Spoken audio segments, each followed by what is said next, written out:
তো ইতিমধ্যেই আপনারা অনেকেই কিন্তু বন দপ্তরের যে বন সহায়ক পদে কর্মী নিয়োগ করা হচ্ছে সেখানে ফর্ম ফিল আপ করে জমা দিয়ে দিয়েছেন। তবে ইতিমধ্যে বড় আপডেট, বন সহায়ক পদের যে 2000 চাকরির প্যানেল তা বাতিলের জন্য হাইকোর্টে মামলা করার কিন্তু নির্দেশ দিল ডিভিশন বেঞ্চ। তো কি বলা হয়েছে, তাহলে কি এই নিয়োগ প্রক্রিয়া সম্পূর্ণ বন্ধ হয়ে যাবে এবং আপনাদের নিয়োগ প্রক্রিয়া কবে হচ্ছে, তো কি বলেছে কলকাতা হাইকোর্ট তা জেনে নিচ্ছে আজকের ভিডিওতে। খুবই গুরুত্বপূর্ণ একটি ভিডিও। তার আগে আপনাদের যা বক্তব্যে আপনারা যে দেখতে পাচ্ছেন, তো অবশ্যই ভিডিওতে লাইক দিয়ে দেবেন, পাশাপাশি চ্যানেল সাবস্ক্রাইব করে পাশে বেল নোটিফিকেশন অল করে রাখবেন। আর যারা সাবস্ক্রাইব করে গেছেন তাদেরকে অসংখ্য ধন্যবাদ।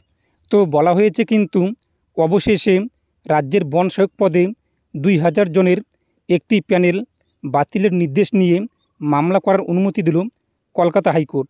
সোমবার অনুমতি দিয়েছে বিচারপতি বিবেক চৌধুরী এবং বিচারপতি বিশ্বরূপ চৌধুরীর অবকাশকালীন ডিভিশন বেঞ্চ।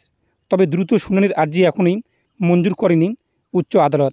গরমের ছুটির পরে হাইকোর্ট খুললে নির্দিষ্ট বেঞ্চে এই মামলাটির শুনানি হওয়ার কথা রয়েছে।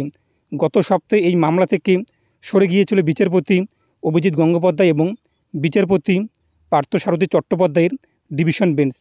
তারা জানিয়েছিল এই বেঞ্চ মামলাটি নিয়ে কোনো নির্দেশ দেবে না। মামলাকারীরা চাইলে অন্য ডিভিশন বেঞ্চে আবেদন করতে পারেন। সোমবার সেই অনুযায়ী নতুন ডিভিশন বেঞ্চে সিঙ্গেল বেঞ্চের নির্দেশকে চ্যালেঞ্জ করে আবেদন জানান প্যানেলে থাকা 50 জন প্রার্থী। 2020 সালে বন সহায়ক পদে অস্থায়ী কর্মী নিয়োগের প্রক্রিয়ায় বেশ কিছু ত্রুটির অভিযোগ ওঠে। ওই অভিযোগ মামলা হয় হাইকোর্টে।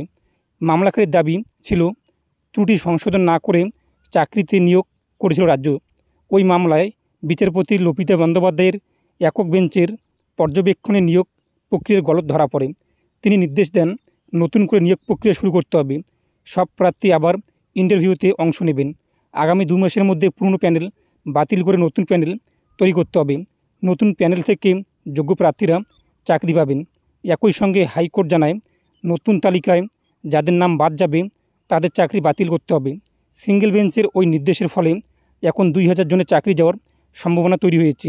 ওই নির্দেশকে চ্যালেঞ্জ করে ডিভিশন বেঞ্চের দ্বারস্থ হন পুরনো প্যানেলের প্রার্থীদের কিন্তু একাংশ। মামলাকারীদের আইনজীবী উদয়শঙ্কর চট্টোপাধ্যায়ের বক্তব্য, পুরনো প্যানেলে কোনো অনিয়ম হয়ে থাকলে সেখান থেকে অযোগ্যদের বার করে দেওয়া হোক, তাতে আমাদের কোনো আপত্তি নেই।